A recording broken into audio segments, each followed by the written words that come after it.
Je m'intéresse au numérique depuis la fin des années 90. Oui, en effet, c'était la première fois avec le bug de l'an 2000 qu'on se retrouvait face à une prophétie catastrophiste, évidemment, donc apocalyptique, donc la fin d'Internet, toutes les bases de données qui allaient être balayées par une petite erreur des horloges internes aux ordinateurs.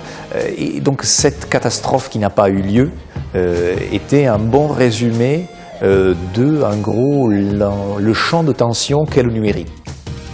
Le numérique est un champ de tension dans la mesure où on se retrouve face à des promesses qui sont toujours exagérées et des risques qui sont toujours exagérés. Et depuis ce moment-là, mon rôle a été de redimensionner autant les craintes que les espoirs finalement, et d'adopter une approche critique, mais en même temps une approche qui n'est jamais pessimiste. J'aime souvent dire que mon rôle est, face à l'innovation, de dire pourquoi pas, mais pas comme une question rhétorique, mais justement parfois pour dire pourquoi pas faire quelque chose. Parfois c'est pas nécessaire, parfois c'est carrément dangereux, et parfois on peut le faire à condition d'introduire certains critères de respect, par exemple d'égalité, d'inclusivité, de respect de la dignité humaine ou de droits qui sont souvent des droits humains.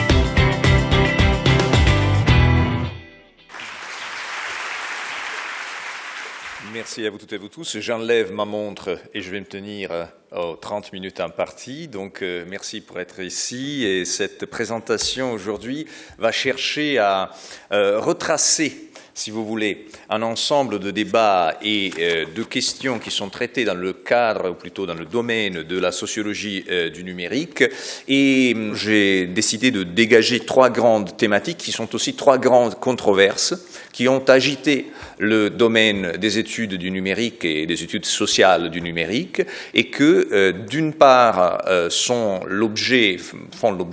ou les objets plutôt, des 3 derniers livres que j'ai publiés dans les dernières années, et aussi l'objet de 3 grandes controverses qui nous permettent aussi de reparcourir ensemble ce qui s'est passé dans le domaine de la sociologie du numérique dans les 2 dernières décennies. Et les 3 objets sont donc le lien social, le deuxième c'est la vie privée, ou plutôt l'équilibre entre vie privée et espace public, et le troisième c'est la notion même de travail. Commençons donc par le lien social. Est-ce que le web est désocialisant? Non, le web n'est pas désocialisant. Au contraire, le web fournit à de plus en plus de monde, à plus en plus de personnes, des moyens pour choisir une sociabilité, dans la mesure où il fournit par exemple des canaux de communication qui peuvent être différents selon nos interlocuteurs. Donc l'idée selon laquelle le fait de s'impliquer de plus en plus dans des échanges sur Internet nous éloigne par exemple de nos proches, de nos amis, est quelque chose qui a été complètement démonté et par en gros la recherche empirique sur les usages d'Internet depuis la fin des années 90 et le début des années 2000.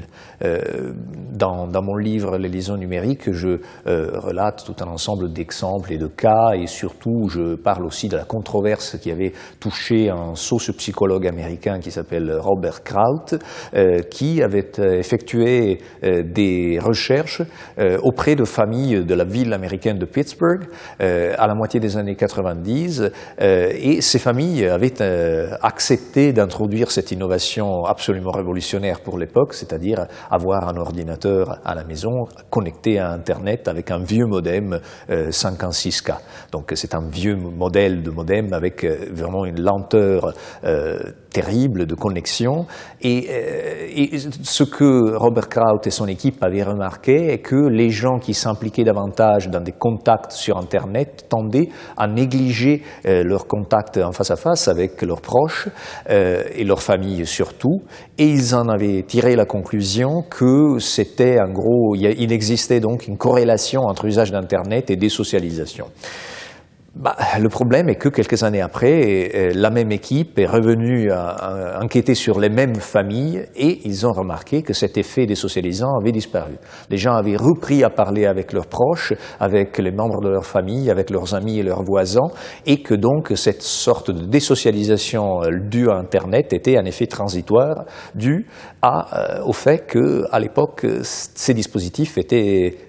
difficile, avait une prise en main qui n'était pas intuitive et conviviale comme celle d'aujourd'hui, demandait beaucoup d'applications, demandait beaucoup d'engagement et surtout demandait beaucoup de temps. Donc si vous avez 3 à 4 heures à consacrer à apprendre comment vous connecter à un forum sur Internet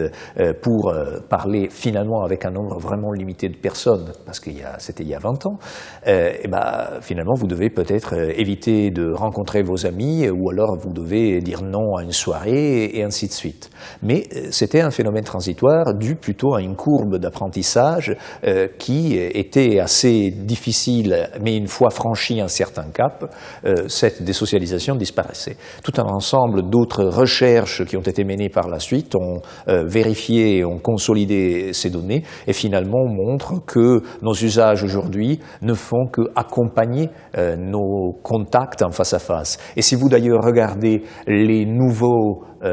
outils numériques comme par exemple les applications mobiles, les applications mobiles sont basées sur le fait d'accompagner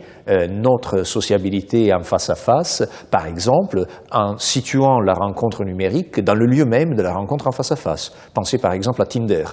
au fait que souvent vous vous servez de cette application de rencontre sentimentale ou érotique pour rencontrer des personnes qui sont dans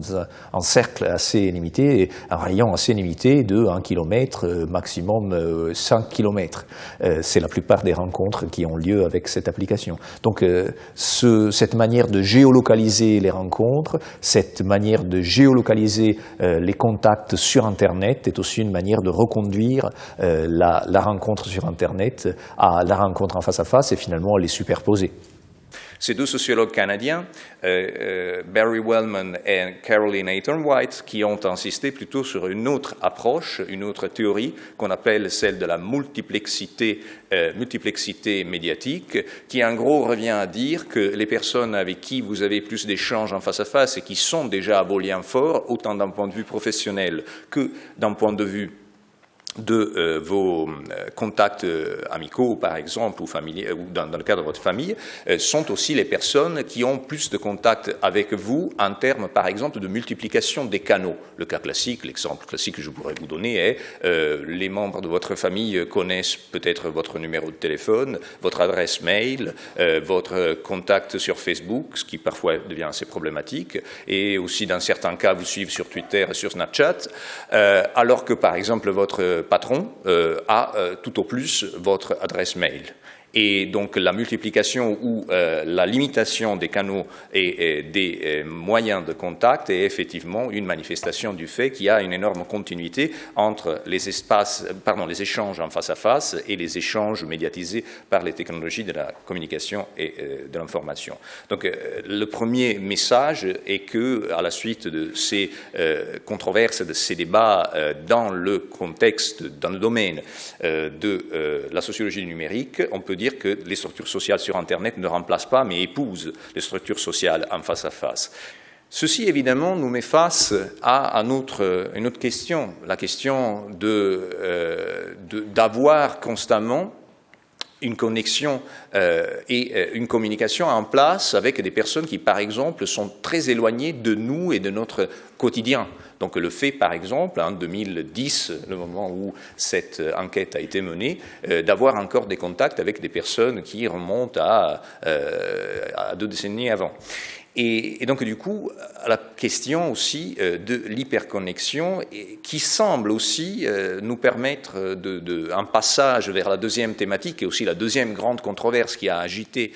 les études du numérique et de la sociologie du numérique des dernières années, la question du juste équilibre entre privé et public en termes d'une part de surexposition de soi sur les réseaux sociaux d'Internet ou de l'autre côté de surveillance de masse et traçage constant des utilisateurs des grandes plateformes de socialisation. Allons-nous assister à la fin de la vie privée à cause du numérique? Il faut d'abord distinguer les deux notions, celle de surveillance de masse et celle d'annonce ou prophétie de la fin de la vie privée. Et je dirais que mon rôle est d'une part de démystifier certaines idées reçues, mais de l'autre de confirmer certains risques politiques. La surveillance de masse est quelque chose qui existe et qui d'ailleurs devient de plus en plus visible et présente et inscrite dans la loi suite à un ensemble de lois qui autorisent la surveillance de masse. Au Canada, la C-51, la loi renseignement en France, les lois liées à l'existence même de la NSA aux États-Unis, toutes des mesures politiques qui misent à une collecte massive, qui visent à une collecte massive et de données personnelles et qui par la suite se proposent effectivement de réaliser une surveillance de population entière par-delà la suspicion ou par-delà le risque que ces populations commettent des actes criminels ou terroristes. À côté de cela, il y a aussi la prophétie de la fin de la vie privée qui est souvent, disons, présentée comme un risque associé à l'usage même du numérique et surtout à des comportements de surexposition de soi qui sont considérés comme des comportements voulus et réalisés par les utilisateurs même des plateformes numériques. En gros, c'est une sorte de stigmatisation qu'on porte sur les usagers d'Internet en disant c'est vous-même qui racontez tout de votre vie et finalement ceci atteste que la vie privée en tant que valeur civique et politique est révolue. Et nous vivons, selon certains grands prophètes de la fin de la vie privée, dans un monde post-privacy ou dans un monde de publicitude, mauvaise traduction française du terme anglais publicness. Or, si on va regarder qui sont les porteurs de cette prophétie, qui sont ceux qui ont proposé cette prophétie, on se rend compte très vite qu'il s'agit de personnes qui travaillent pour ou qui sont directement propriétaires de grandes entreprises du numérique. Et donc, c'est les Mark Zuckerberg, c'est les Eric Schmidt, donc PDG respectivement de Facebook ou de Google, qui, dans les années passées, ont souvent affirmé que la vie privée est finie et que la nouvelle norme sociale est la vie en public. Or, mes recherches et celles de mes collègues vont dans un sens complètement différent. D'abord, on a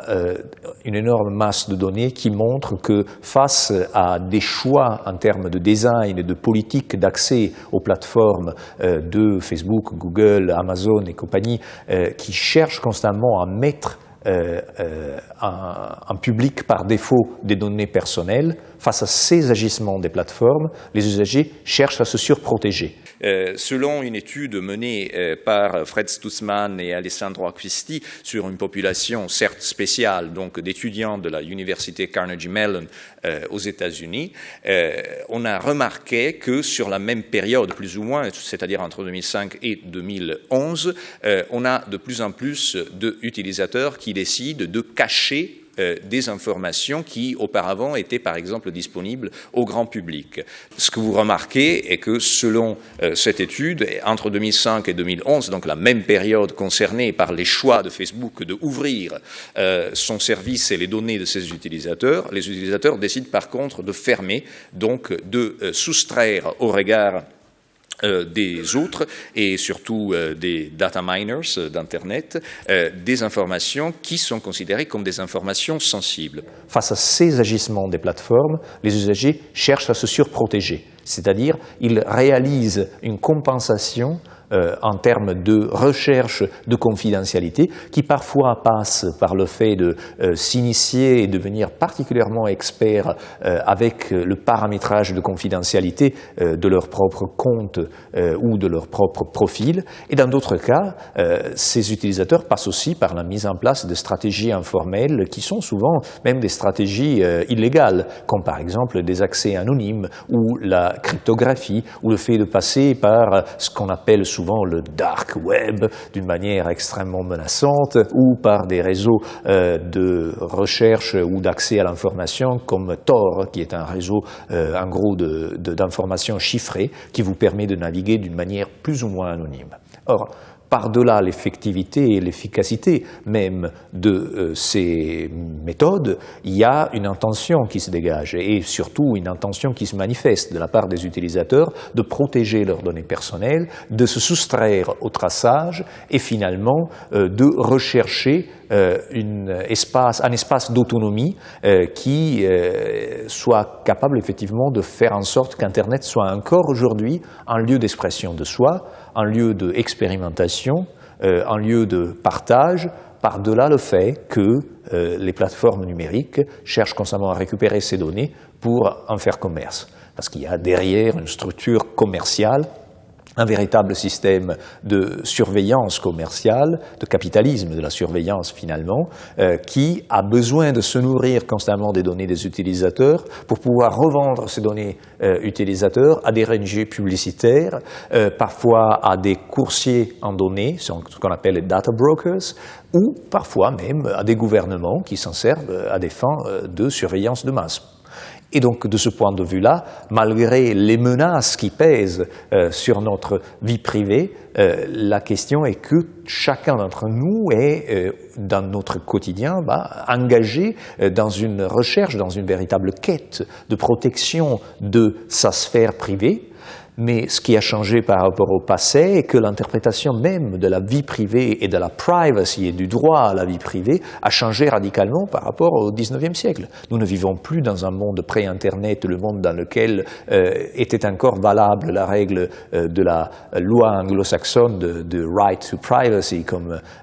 qui avait été énoncée déjà en 1890 par Louis Brandeis et Samuel Warren, donc deux juristes américains qui avaient affirmé dans un célèbre article publié dans la Harvard Law Review que la vie privée est le droit d'être laissé en paix, the right to be left alone. Mais aujourd'hui, personne n'a envie d'être laissé en paix sur les réseaux sociaux. Au contraire, on a envie d'être sollicité, mais par les personnes que nous avons choisies, à un moment que nous avons choisi, donc selon des conditions qui sont les nôtres. Ce qu'on cherche, c'est pas de la vie privée, mais c'est de l'autonomie dans la gestion de nos données personnelles. Et c'est ça l'interprétation qu'on donne aujourd'hui de la vie privée. La vie privée n'est plus un droit individuel, mais une négociation collective. Et cela nous permet aussi de passer à la troisième et dernière partie de ma présentation, celle qui s'attarde sur un aspect particulier, si vous voulez, de la frontière entre privé et public, qui a été traditionnellement la frontière entre le temps de vie et le temps de travail. Ce que nous remarquons aujourd'hui, et ça c'est une manière d'introduire la question du travail et surtout du digital labor sur les plateformes d'Internet, ce que nous remarquons aujourd'hui est qu'on s'est éloigné progressivement du découpage du temps qu'on avait hérité de la modernité industrielle et qui était résumé d'une manière assez synthétique par cet étendard et cette devise du mouvement syndicaliste anglais du XIXe siècle, qui consistait à dire « nous voulons 8 heures pour travailler, 8 heures pour nos loisirs et 8 heures pour nous reposer ». Aujourd'hui, le contexte d'utilisation dans le cadre de l'activité travaillée des technologies de l'information et de la communication nous met face plutôt non pas à un 3 fois 8, mais à un 3 fois 24. C'est-à-dire qu'on est constamment en train de s'amuser un peu sur notre ordinateur ou sur notre smartphone, mais en même temps de travailler un peu, mais en même temps de nous reposer un peu, Et donc, la situation est parfois bien résumée si je vous disais, bon, peut-être que une bonne partie d'entre vous se retrouve dans cette situation qui devient de plus en plus commune pour les 18-34 ans, c'est-à-dire de se réveiller et avant même d'avoir pris son premier café, relever son mail et faire un tour sur Facebook pour voir ce que les amis ont dit pendant la nuit. Aujourd'hui, nous nous retrouvons dans une situation dans laquelle le brouillage de notre vie nous met constamment face à un temps dans lequel nous réalisons un peu de travail, mais aussi un peu de loisirs et aussi un peu de repos. Certains sociologues et philosophes, d'ailleurs, ont proposé de dépasser la notion même de travail et d'employer d'autres termes. Il y a par exemple certains qui parlent de playbore, donc un mélange entre labor and play, donc travail et jeu. D'autres qui parlent d'une manière encore plus barbare de leisure, donc de work and leisure, donc travail et loisir. Et d'autres comme le philosophe Jan Bogost qui parle de hyperemploi. Le fait que même si nous réalisons par exemple pour ceux d'entre nous qui sont employés d'une manière régulière et formelle un travail de 9 heures du matin à 17 heures de l'après-midi, après, par la suite, nous continuons à réaliser des tâches qui sont assimilables à les tâches travaillées au moment où nous rentrons chez nous et, par exemple, nous continuons à échanger des mails ou continuons à répondre à des sollicitations qui nous viennent par SMS ou sur Facebook ou sur LinkedIn et ainsi de suite. Donc il y a un effet de saturation progressive des temps de vie, du temps de vie par le temps de travail. Il y a une porosité entre les frontières de la vie professionnelle et de la vie personnelle. Il y a un brouillage vraiment des temps de vie et des temps de travail, et ce qui permet aussi aujourd'hui de dire que nous sommes constamment en train de faire les trois choses en même temps, c'est-à-dire travail, loisir et repos, dans la mesure où même quand nous dormons ou même quand nous nous consacrons à des activités qui normalement sont au-delà du travail, comme manger ou avoir de l'intimité, très très souvent on est soumis à quelque forme d'encadrement et de quantification par le numérique. Pensez par exemple aux gens qui enregistrent grâce à des dispositifs de quantified self, comme des bracelets connectés, leur temps de sommeil ou leur prise calorique pendant leur repas. Normalement, ça c'était des contextes qui étaient complètement exclus de la productivité, qui par contre, grâce à ces dispositifs connectés, rentrent dans la productivité à nouveau. Donc là, on est face à une extension du domaine du travail, une extension de l'activité professionnelle qui pénètre tous les interstices même et tous les creux de notre vie et qui donc devient une activité véritablement pervasive, omniprésente et qui nous oblige justement à réinterroger la notion de travail parce que le travail est partout. Et si nous ne le reconnaissons pas aujourd'hui, c'est parce que nous devons encore faire un chemin aussi en termes de prise de conscience vers un éloignement progressif de cette idée selon laquelle sur Internet on est en train de s'amuser et donc d'admettre que l'Internet aujourd'hui est encore strictement lié à son passé de technologie qui a été inventé pour mettre au travail les populations. Les ordinateurs connectés, historiquement, étaient des outils de travail, des outils qui étaient utilisés, par exemple, dans les usines, dans les bureaux, et qui, par la suite, et seulement progressivement, ont commencé à s'inscrire et s'introduire dans les foyers et dans les milieux personnels. Mais ça, c'est quelque chose qui relève presque d'une ruse pour pénétrer les espaces personnels et les saturer avec l'activité de travailler.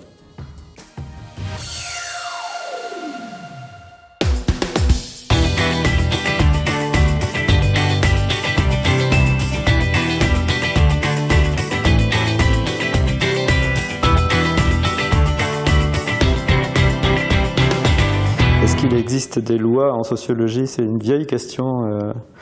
À une époque, certains sociologues l'ont cru. Je pense que plus personne n'y croit. Tout dépend de ce qu'on appelle une loi. Si on prend pour modèle les lois de la physique qui permettent de faire des prédictions numériques précises, alors il n'y a pas de loi dans les sciences sociales. Il y a une espèce d'imprévisibilité fondamentale dans les comportements des personnes et dans les interactions qui se produisent dans le monde social, qui fait qu'on ne peut pas mettre la société en équation ou les activités sociales en équation. Ça ne veut pas dire qu'il n'y a pas d'irrégularité, sinon il n'y aurait pas de sciences sociales. Donc on observe, on documente des régularités, la récurrence de certains phénomènes, mais ça ne correspond pas à l'idée qu'on se fait de lois qui permettent de construire des modèles mathématiques et d'aboutir à des prévisions précises, quoi. Il faut admettre que le monde social comporte une part importante d'imprévisibilité et d'incertitude. Il suffit de se poser la question de quel sera le résultat des prochaines élections, ici au Québec ou en France, et nous nous apercevrons que personne n'est capable de prédire, malgré le fait qu'il y ait des sondages, évidemment, enfin on peut cadrer, disons, les possibilités, mais on ne peut pas prédire, quoi. Et l'imprévisibilité est même un des fondements, au fond, de la vie sociale. Par exemple, si on pouvait prédire à coup sûr les résultats des élections, il n'y aurait plus de démocratie. Donc il y a quelque chose de fondamental dans la présence de l'imprévisibilité dans le monde social. Donc la réponse est claire, c'est non, il n'y a pas de loi. J'ai commencé par des études de mathématiques et j'ai trouvé beaucoup de charme à la sociologie, justement, à travers son caractère parfois chaotique, imprévisible et toujours changeant. Et puis, bon, en réfléchissant, on peut se dire que une vie dans laquelle tout serait prévu tout le temps, elle serait absolument ennuyeuse à mourir. Et en même temps, on ne peut pas non plus rêver d'une vie où tout serait possible tout le temps, où on serait soumis à toutes les incertitudes qu'on peut imaginer. Donc le monde social est toujours une sorte de compromis entre des formes de cadrage, de limitation de l'incertitude et puis des formes d'imprévisibilité. Oui.